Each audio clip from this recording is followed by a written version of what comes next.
د امیر المؤمنین شیخ هبت الله اخونزاده حفظه الله فرمان: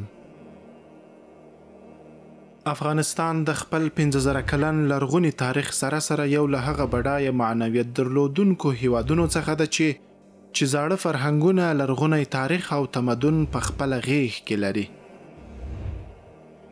دغه په قوم او توکم نه محدود کیدونکی د رنګارنګیز فرهنګ درلودونکی لوی هیواد د اسلام مبارک دین له راتګ نه وروسته هم د بیلابیلو علومو مرکز ترڅنګ د روشنګرۍ دورې شاهد و او په خپله سینه کې د غني تمدن پیر تجربه کړی او د اسلامي دور په بیلابیلو وختونو کې ځلیدلی.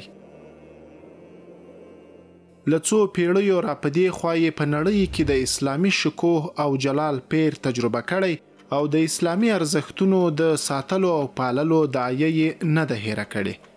خو په خواشینۍ سره په دې وروستیو څو لسیزو کې چې د یو شمېر بهرنیو هیوادونو سیاسي مداخلو، همدارنګه د بهرنیو کلتوري یرغلونو له امله په افغانستان کې زموږ په اصلي فرهنګ باندې پوره سیوری غوړېدلی و او پر بیلابیلو برخو یې خپل اغیز تجربه کړی، چې په پایله کې د شرقي او غربي فرهنګونو او تمدنونو تقلید ترڅنګ موږ د دې شاهدان یو چې په افغانستان کې کلونه د اسلام د سپیڅلي دین او اسلامي شریعت خلاف ډیر داسې ناوړه دودونه او رواجونه حاکم شوي ول چې په ولس یې خورا ډیر منفي اغیز کړی و او ټولنه یې له ګڼو ستونزو سره مخ کړې وه. په دې وروستیو کې د اسلامي امارت مشر امیر المؤمنین شیخ القرآن والحدیث شیخ مولوي هبت الله اخونزاده په یو فرمان کې دغه ناوړه رواجونه په قطعي توګه منع اعلان کړل او پر ځای د اسلام د دین ارشاداتو او اسلامي شریعت مطابق د حکمونو او لارښوونو د قطعي تطبیق امر وکړ. دغه یوازینۍ هیله په افغانستان کې د ډیرو افغانانو هغه خاموش غږ او فریاد و چې کلونه د دوی په مرۍ کې زندۍ شوي و.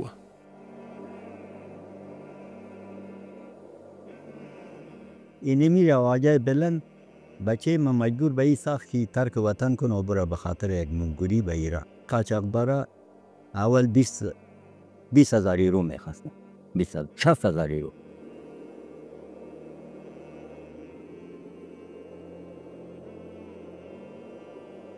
ځوانان زمونږ بې ښځو دي، بې نکاحونو پاتې دي، د خلکو په کورونو کې 40 کلنې 30 کلنې جنکۍ پاتې دي، هغه ژوند یې تباه شو. د علي قدر امیر المؤمنین دغه نوی فرمان چې د اسلامي شریعت خلاف د ناوړو دودونو منع پکې راغلی په لاندې برخو متمرکز دی. د اسلامي شریعت له مخې د افغانو ښځو حقونه، د اقتصادي رفاه، د ماشومانو حقونه تامین او دې ته ورته یو شمېر نورې برخې هم شاملیږي چې لاندې یادونه کوو. د شیخ صاحب په نوي فرمان کې د ښځو د حقونو اړوند مهم ټکي: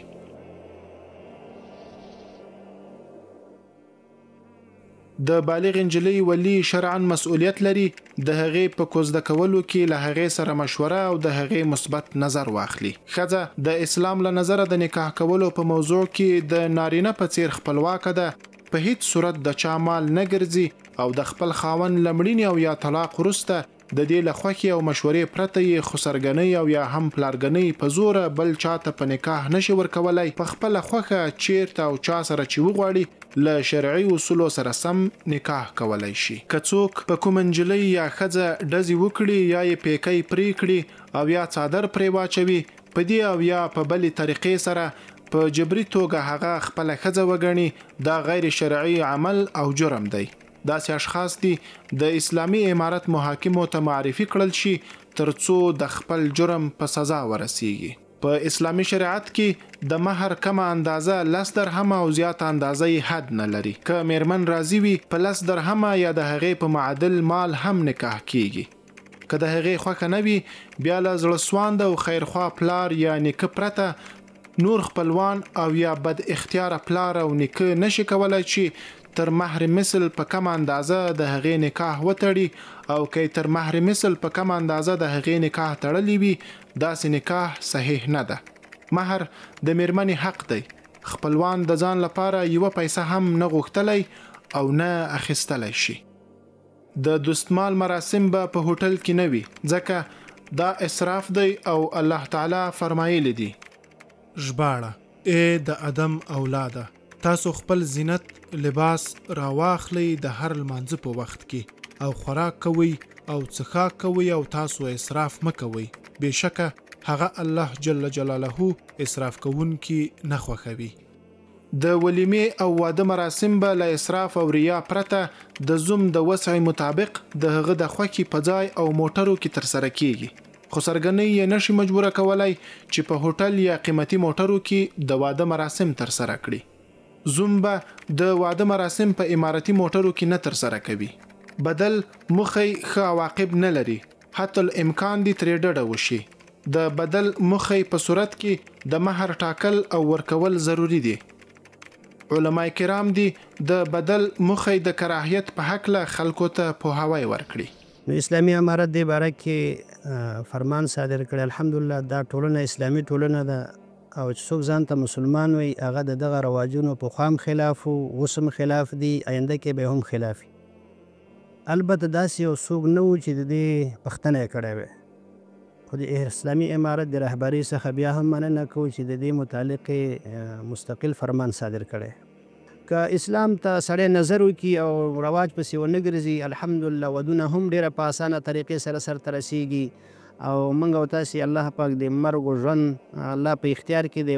که خدای ناخواسته زموږ د نکاح مسله وسیږي هم ډېره په اسانه سره سرته رسیږي، او که خدای ناخواسته مرګ راشي نو هغه مرګ مسله هم بیا ډېره داسې اسانه تمامیږي، درنده نه تمامیږي، ځکه چې هم په ژوند کې او هم په د ژوند نه وروسته الہ العالمین موږ په یو قانون مکلف کړي اسو چې هغې کې ټوله اسانتیا ده او هغې کې عسر نشته دی.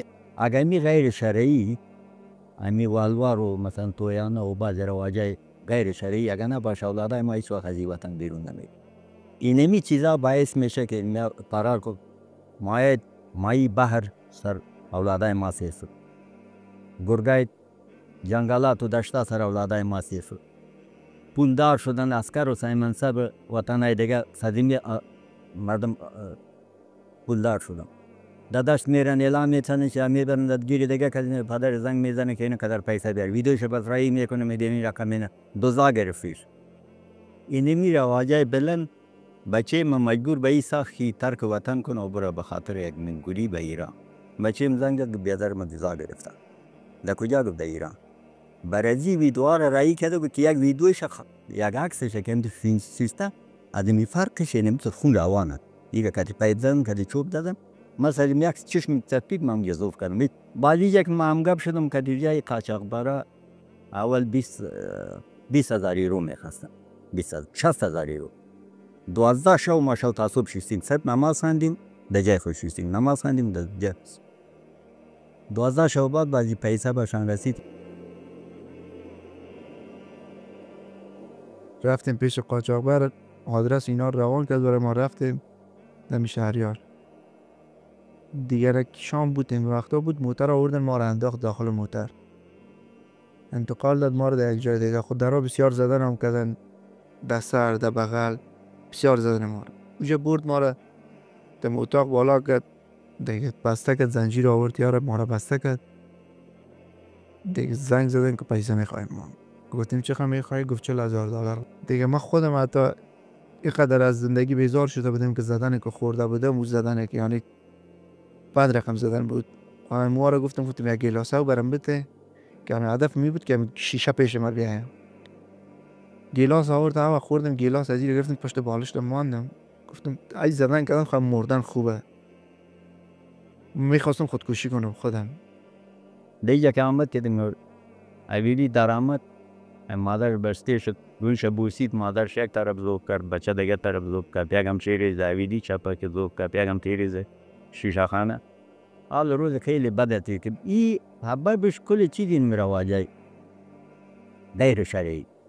دغه پیسې چې د نجلۍ پلار یا مور د دوی فامیل د هغه چاته چې ورکړي نامزد شوي دي هغو نه تقاضا کوي دی په هغه اساس باندې نو مجبوره شوی دی ته وي چې دی نشي کولی دا په پرداخت کړي نو یا به مسافرۍ ته ځي هغه به په لاره کې ځي قاچاقي مثلا قاچاق ډول قانوني خو افغانان ډېر سخت مشکلو کې دي قاچاق به ځي قاچاق به په لاره کې غله سره مخ کېږي قاچاق به په لاره کې وهل کېږي ټکول کېږي به حتی موږ د خپلې ساحې د خپلې صحنې د خپلې منطقې شاهد حال یم چې د دغه ایران نه موږ ته شهیدان راوړل شوي دي.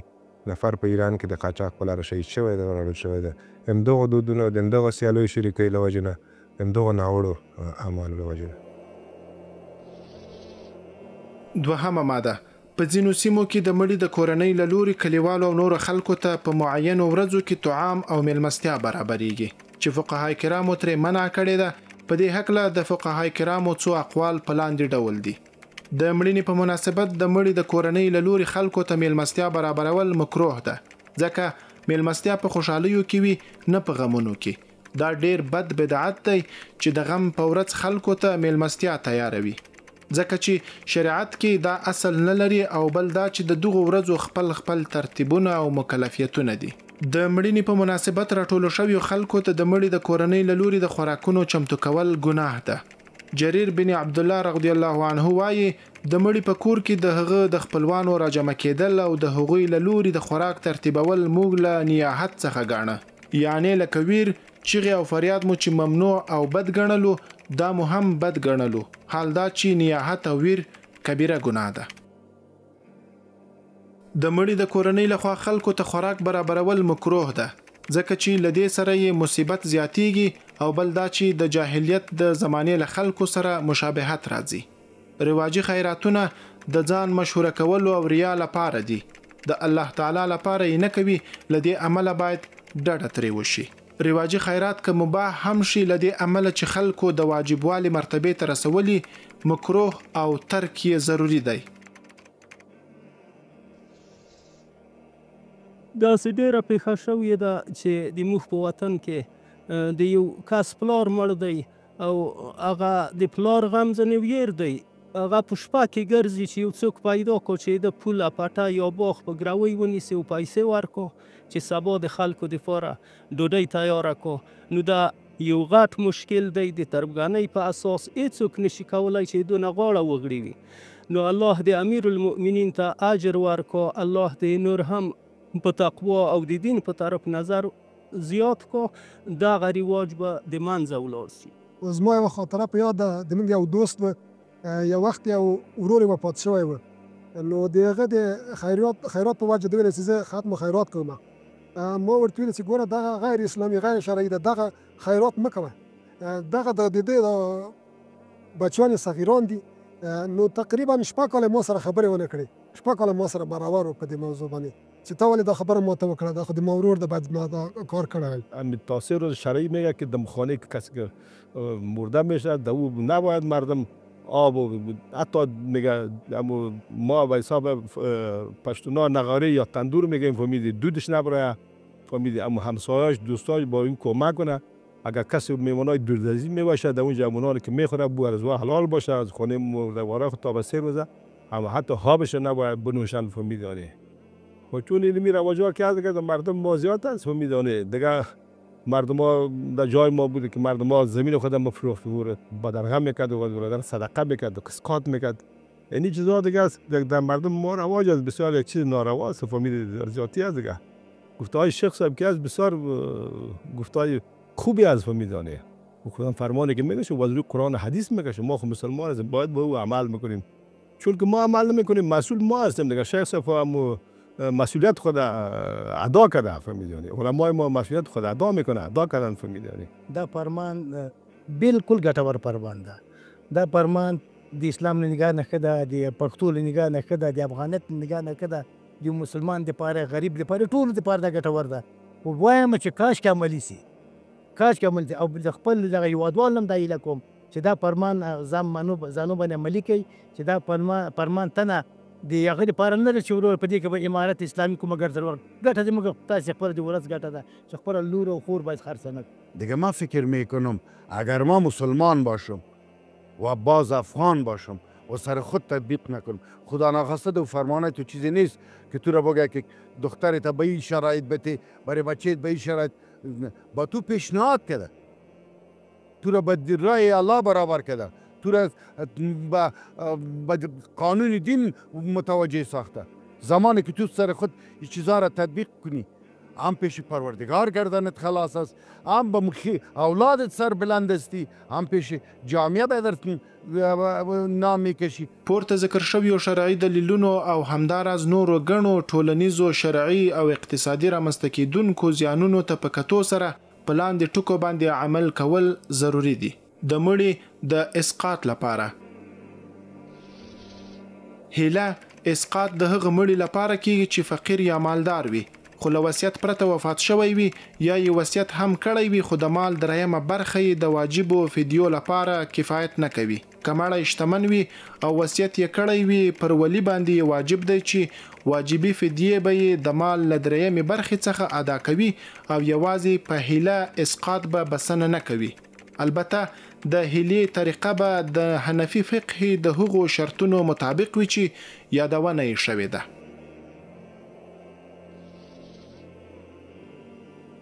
د شیخ القرآن والحدیث امیر المؤمنین حفظه الله فرمان د هیواد په ګوټ ګوټ کې د افغانانو د خوښۍ او رضایت څخه برخمن او خپل ملاتړ ترې څرګندوي. الحمدلله امیر المؤمنین حفظه الله یو فرمان صادر کړی ده چې دغه ټول حقوق د ټولو حقوق پکې خوندي دي او دغه موږ باید لبیک ووایو او الحمدلله چې موږ اوس په هغه کې داسې عمرا لرو چې عالمان دي، شیخان دي او د شریعت نه خبر خلک دي. دا د شکر ځای ده او موږ ورته لبیک وایو ثم لبیک ورته وایي. الله دې د دوی په عمر کې برکت واچوي او الله دې اوږد عمر ورکړي. درېیمه ماده په ځینو سیمو کې له حج او عمرې څخه د راستنېدو پر مهال د مبارکۍ او ستړي مشۍ په مناسبت د سیمې د خلکو او راغلو او رابلل شویو میلمنو ته درنده میلمستیا او خیرات برابرول او همداراز لوړ بیه تحفې خلکو ته ورکول ضروري رواج ګرځېدلی دی چې له یوه پلوه کوم شرعي حیثیت نه لري او له بله پلوه د زیات لګښت له امله د زیاتو خلکو له حج او عمرې څخه د محرومیت او یا د تأخیر سبب ګرځېدلی دی. له همدې عمله باید ټول حجاج او معتمرین له یادو مصارفو او زیان اړونکو رواجونو څخه ډډه وکړي.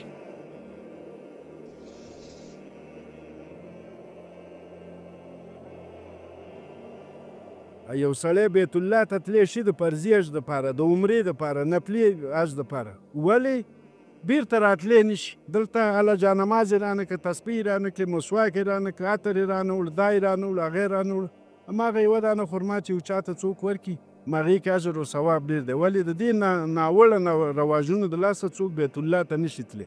خپلې ښې د حج پیسې لري، حج پې فرض دی، مګر دا وروسته چې دا کوم 15 لکه روپۍ مصرف لري د دې وس او توان نه لري. دا نیک عمل دی، نیک اقدام دی او نیک فرمان دی.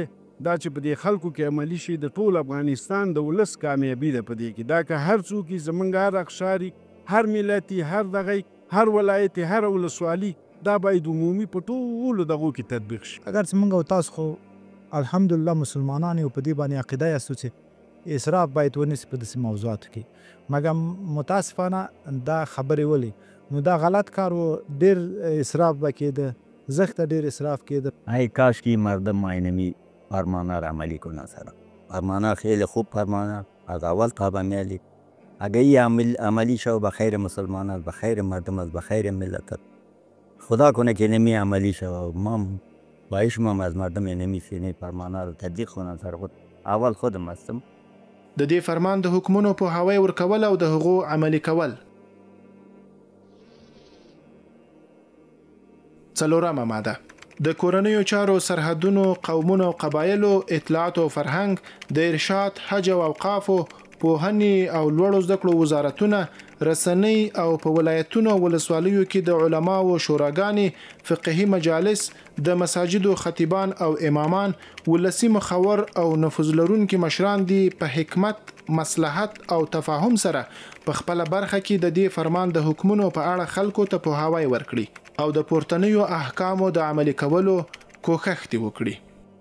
د چارو د ادارې لوی ریاست، د امر بالمعروف، نهي عن المنکر او شکایتونو اوریدلو وزارت او د فرمانونو او حکمونو د تعقیب او نظارت لوی ریاست دی په دوامدار توګه د دې ماده په لومړی فقره کې د یادو وزارتونو، ادارو او اشخاصو له اجراءاتو څخه څارنه وکړي.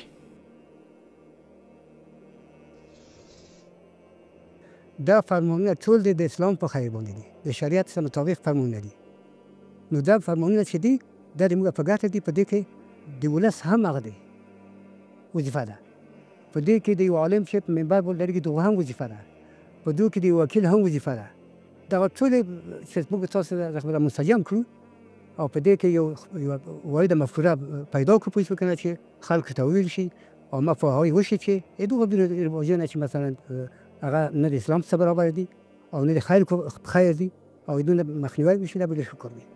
د امیرالمؤمنین دغه نوی فرمان چې د ښځو د حقونو د تأمین په برخه کې راغلی په افغانستان کې د ډیرو مظلومو کونډو بې سرپرستو ښځو یوازینی هیله او ارمان و چې د امیرالمؤمنین په دغه اقدام کې پوره شو.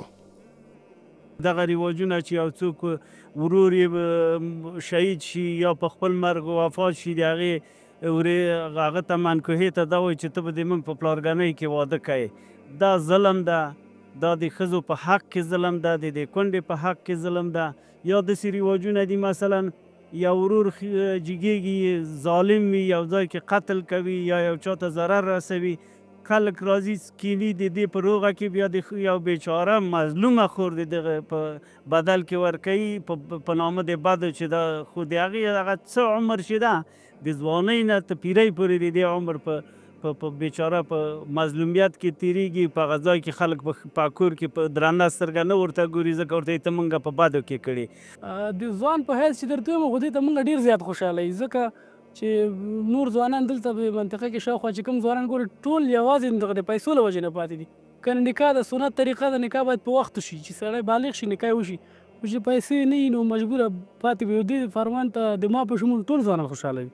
انشالله به تمام معنا اولسا از این فرمانه پشتیبانی خود اعلان کرده و انشالله تا آخرین لحظه زندگی ما در این قسمت با شان همکار هستیم و که این چیزی است که به نفع مردم است.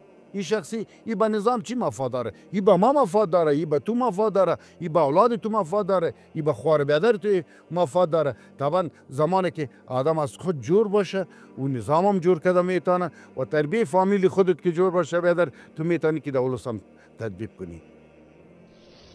پنځمه ماده دغه فرمان د توشیح له نیټې څخه نافذ او په رسمي جریده کې دی خپور شي.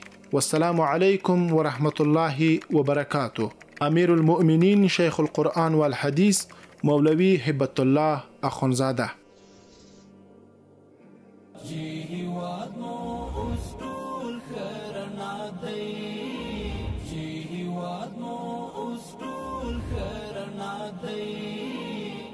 خوشتون منور دی امیرا ورته بسنم شیخ هبت الله دی ورته بسنم شیخ هبت الله دی